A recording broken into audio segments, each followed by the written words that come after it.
Monsieur Mohamed Latrèche, vous êtes le président du Parti des musulmans de France et je vous remercie infiniment d'avoir eu la gentillesse d'accorder cet entretien à la radio francophone iranienne.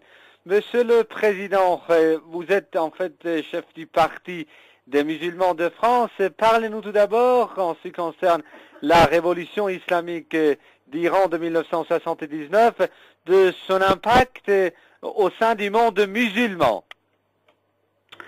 Bismillah ar-Rahman ar-Rahim, alhamdulillah, wa salatu wa salam ala rasulillah. Alors d'abord, permettez-moi, Monsieur Ahmad, d'exprimer un sentiment d'abord personnel, puisque quand la révolution iranienne avait débuté, je faisais partie un petit peu, je le revendique modestement, certes, je faisais partie un peu de ces jeunes qui, ici en France, ne connaissaient pas l'Iran. Non, je n'ai connu l'Iran qu'à travers des étudiants qui protestaient contre la torture ignoble de la SAVAK et qui organisaient, notamment à Strasbourg et à Paris, qui organisaient donc des grèves de la faim, des manifestations de protestation. Ils n'étaient pas nombreux, mais ils étaient très actifs. Et là, bien entendu, il faut le savoir, nous avions un des plus grands tyrans de la planète, soutenu par l'Occident, qu'on appelait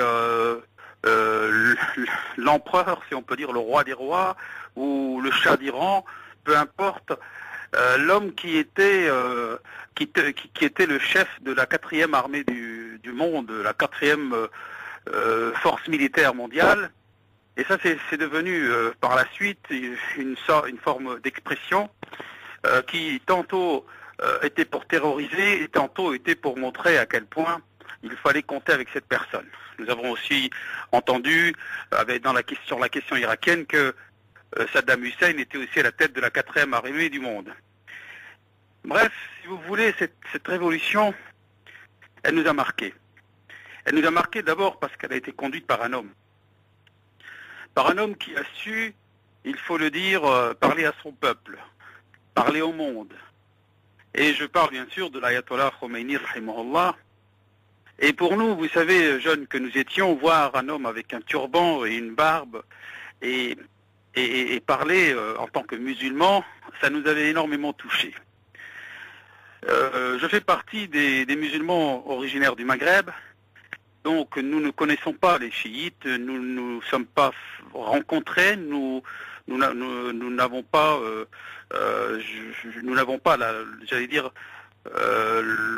eu l'occasion de voir comment les chiites eux-mêmes avaient leur sensibilité sur des questions importantes de l'islam, leur façon aussi singulière, bien entendu, avec un calendrier précis d'invoquer notre Créateur et de fêter des occasions comme Ashura. Nous n'avions pas cette occasion-là. Nous avons connu, si vous voulez, l'Iran à travers une révolution. Nous avons connu l'Iran à travers cette oppression qui était couverte, je le rappelle, par les puissances occidentales qui se disaient être elles-mêmes les pays avancés, les pays démocratiques. Et cette révolution qui a tellement réussi, qui a été formidable, surtout avec le départ de l'imam, en Iran on l'appelle l'arrivée de l'imam, nous ici nous disons le départ de l'imam, donc pour nous était un point crucial. Et j'ai comme ça autour de moi toute une génération, quand on se retrouve souvent et qu'on voit ces images anciennes, ces images nous les avions vécues. Bien entendu aujourd'hui, notre fierté est double, parce que d'abord, c'est au nom de l'islam, d'une révolution islamique, que l'imam a renversé cette tyrannie et a redonné à tout ce peuple qui était condamné à être celui qui faisait partie de la caste des exclus et des pauvres. Puisque pour faire partie du système, il fallait être accepté par le système. Pour pouvoir monter en Iran, pour accéder à la connaissance, au savoir, il fallait être accepté par le système. Eh bien, l'imam Khomeini, rahimahullah, a été l'homme de tous ces exclus, de ces opprimés. Et bien entendu, conduire une révolution aussi fabuleuse, c'était un travail énorme.